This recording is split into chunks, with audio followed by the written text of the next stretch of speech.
बिहार में बाबा का मुद्दा इस रूप में गरमाया हुआ है कि क्या बाबा बिहार में वोट दिला देंगे। एक तरफ बीजेपी खुलकर बाबा के समर्थन में बैटिंग करती नजर आई और दूसरी तरफ महागठबंधन ने बाबा के बॉयकॉट का मोर्चा संभाला।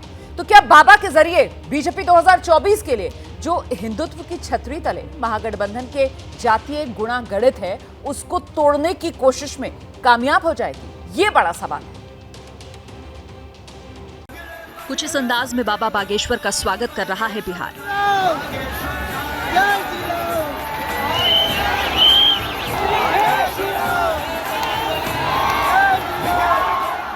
होटल से निकलते वक्त हजारों की संख्या में लोग बाबा की एक झलक पाने के लिए तपती दोपहरी में बेकरार दिख रहे हैं।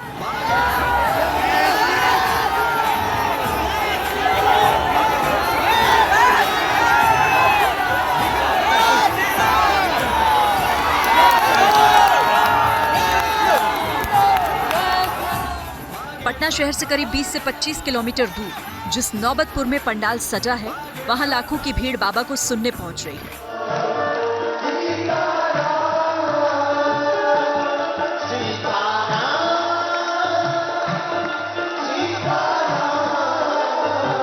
एक काम करना, तुम तो दीवाने हो ही हो। बाबा का ये कार्यक्रम है तो धार्मिक, लेकिन जिस तरह से इसमें राजनीति का तड़का लगा है, उसके बाद से ये सवाल पूछे जाने लगे हैं कि आखिर बाबा बिहार आए क्यों हैं। जिस दिन इस बिहार राज्य के 13 करोड़ लोगों में से 5 करोड़ लोग ही अपने घर के बाहर धर्म का ध्वज मस्तक पर तिलक लगाकर निकलने लगेंगे, उसी दिन भारत हिंदू राष्ट्र की ओर अग्रसर हो जाएगा। गांव में केवल डुगडुगी जहां मदारी बजाता है, आधा गांव आके इकट्ठा हो जाता है। यदि उसका प्रमाण पत्र मांगो तो न पढ़ा है न लिखा है। इनकी हालत तो आडवाणी जैसा अब तक बंद कर देना चाहिए, लेकिन अफसोस इन दंगाइयों को इस बिहार में आने दिया जा रहा है। लोग कामकाजी लोग हैं, मुख्यमंत्री उप मुख्यमंत्री दिन रात काम करते रहते हैं। केवल इनको इफ्तार में बेचारे को समय मिल जाता है, वो भी काम ही करते रहते हैं। वोट बैंक की राजनीति करने वाले लोग, इनको सनातन में तो जात पात कर ही लेंगे, काम चल जाएगा, लेकिन उधर तो पक्का टोपी पहनना पड़ेगा, इफ्तार में जाना पड़ेगा, तभी वोट मिलेगा। सत्ताधारी जेडीयू और आरजेडी के नेता इस कार्यक्रम को लेकर बाबा को घेर रहे हैं, जबकि बीजेपी खुलकर बाबा के पक्ष में बैटिंग कर रही है।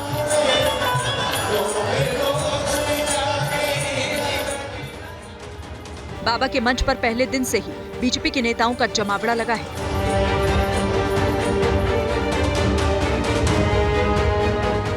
केंद्रीय मंत्री से लेकर स्थानीय सांसद और पार्टी के प्रदेश अध्यक्ष से लेकर विधायक दल के नेता तक बाबा के मंच की शोभा बढ़ाते नजर आ रहे हैं।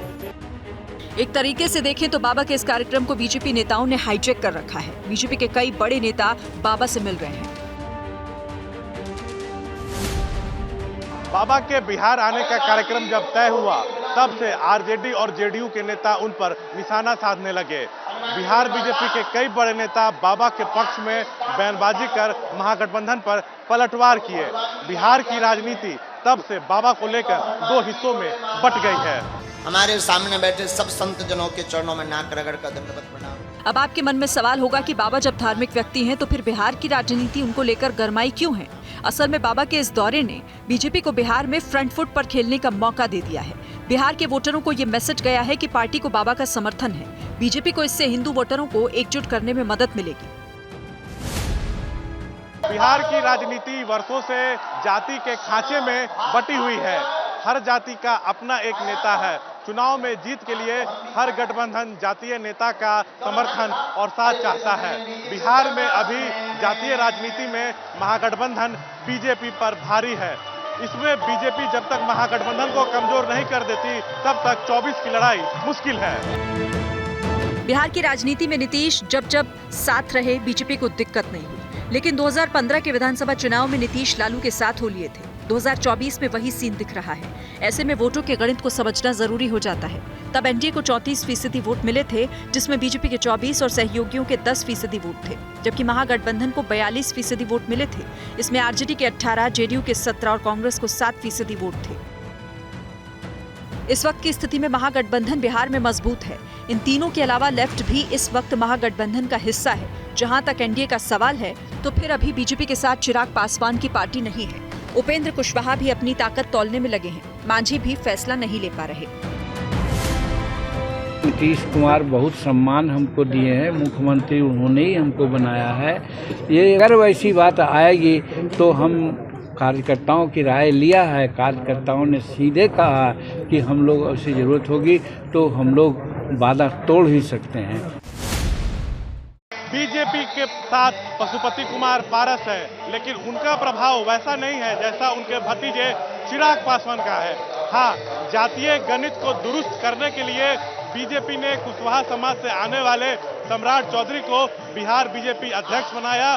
कुर्मी जाति के आरसीपी सिंह को पार्टी में शामिल किया गया। मांझी और मुकेश सहनी को लेकर भी बीजेपी सॉफ्ट है। लेकिन इतना सब होने के बाद भी पार्टी की स्थिति जातियों के गणित पर मजबूत नहीं है। ऐसे में आप मान सकते हैं कि बागेश्वर महाराज चुनाव से 300 दिन पहले बिहार में बीजेपी के लिए मानो गेम चेंजर बनकर आए हैं। बनवारी रात दिन नाचता ही जावे। बाबा जिस तरह से अपने प्रवचनों में हिंदू राष्ट्र की बात करते हैं, हिंदुत्व का झंडा बुलंद करते हैं, और एक दिन ऐसा आएगा कि भारत में रहना होगा तो सीताराम ही कहना होगा। ऐसे में अगर इन नारों के जरिए बाबा ने बीजेपी के पक्ष में वोटरों को एकजुट कर दिया तो फिर जाति का बंधन टूट सकता है और हिंदुत्व के नाम पर वोटर एकजुट हो सकता है। बीजेपी के नेताओं का आइडिया भी शायद यही है। तभी तो बीजेपी नेता बाबा के मंच पर आकर शीश झुका रहे हैं और बाबा के भक्तों की भीड़ में अपना सियासी भविष्य देख रहे हैं। लेकिन बीजेपी के विरोधियों को बाबा का ये रूप अखर रहा है।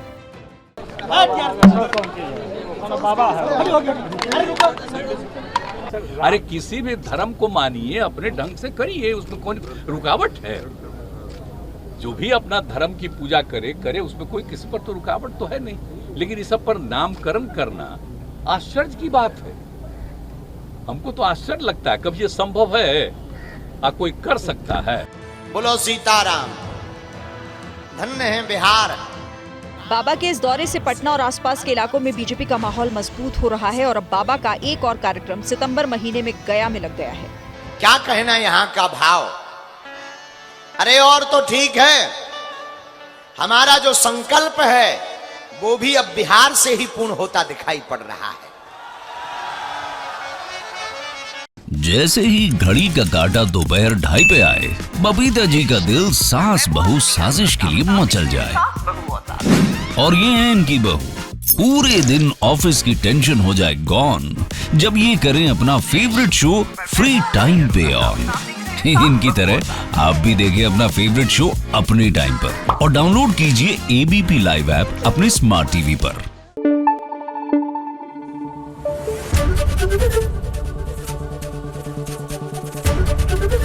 एबीपी न्यूज आपको रखे आगे।